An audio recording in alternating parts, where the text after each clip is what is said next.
My mom would be at all my sporting events. Let's say I was playing football, okay? My mother would be on the sidelines, and if the play on the field started going one way, my mother would run along like, Mark, get him, get him! I'd be like, oh my gosh. I'd get in the huddle with the other guys. They go, Mark, is that your mother? I go, no, I never saw her before in my life. See, the greatest gift my mother ever gave me, she believed in me. I have overdosed on drugs on 3 occasions where I should have been dead. But I believe I was kept here for a reason. You show me your friends, I will show you your future. How do I know this?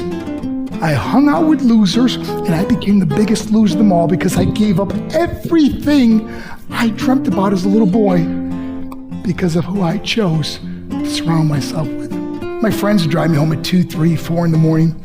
We'd be drunk and high, laughing in the car. We'd pull up in front of my house in New York. They go, Mark, the light's on. I go, oh man, my mother's up. See, my mom wouldn't go to bed until she knew her son was still alive.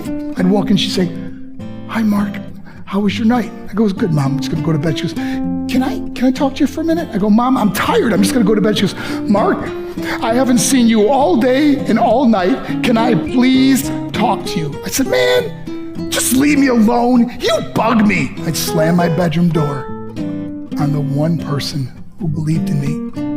I was on a worldwide tour and we were wrestling overseas in Japan. After my wrestling match, I went upstairs in my hotel room and I fell asleep. There was a knock at my door at 3 o'clock in the morning. I got out of bed, I looked through the safety window and I could see it was a Japanese promoter. So I opened the door and he said, Mark, you need to call home. There's been an emergency. I went and got on the hotel room phone. I called back to the United States and said, hey, what's going on? They said, Mark, I don't know how to tell you this. I said, just tell me what happened. All of a sudden I started crying. They go, Mark, I can't tell you. I said, just say it. They said, Mark, your mother died. I just threw the phone down. I ran out of my hotel room. I took the elevator to the lobby. When the doors opened up, I just ran out into the street. I mean, there was no cars, there was no people. It was 3 o'clock in the morning. And I walked down the middle of a street in Hiroshima, Japan.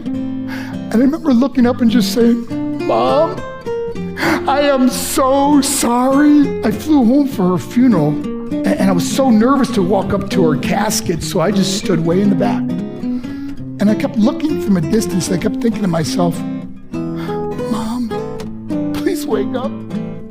Please get up. And then I finally got the nerve to walk up to her.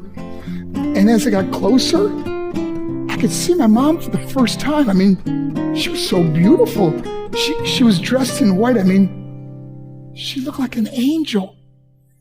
And I just stood over it. I said, Mom, you are my hero. Everything I am, everything I hope to be was because of you. You loved me so much. You gave me a life. You're the only one that ever believed in me. How did I repay her?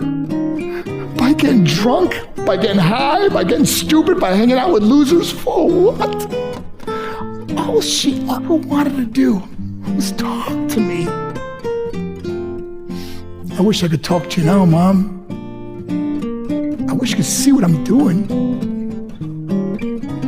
Why couldn't I have been a better son? We are defined by our choices. But if you surround yourself with people involved in drugs and alcohol and pills, it's a dead end. I'm not here to preach to you. I'm here to tell you I lived that life. It leads to broken hearts, broken relationships, broken dreams, and death. For what? To get high? If you have a mother or a father, when you go home, tell them how much you love them. See, my whole life was about being rich and famous. I had to be a millionaire. I had to win the race. I had to win the race at the expense of my marriage, my family, my friends. For what? To be all alone in the world? I learned what is truly important, and that is how precious this gift of life is, and our families, and how quickly it can be taken away. See, I no longer live in time. I live in moments. See, it's not what's in your pocket that matters. It's what's in your heart that truly matters. Love Love is just a word until somebody comes along and gives it meaning. You're the meaning.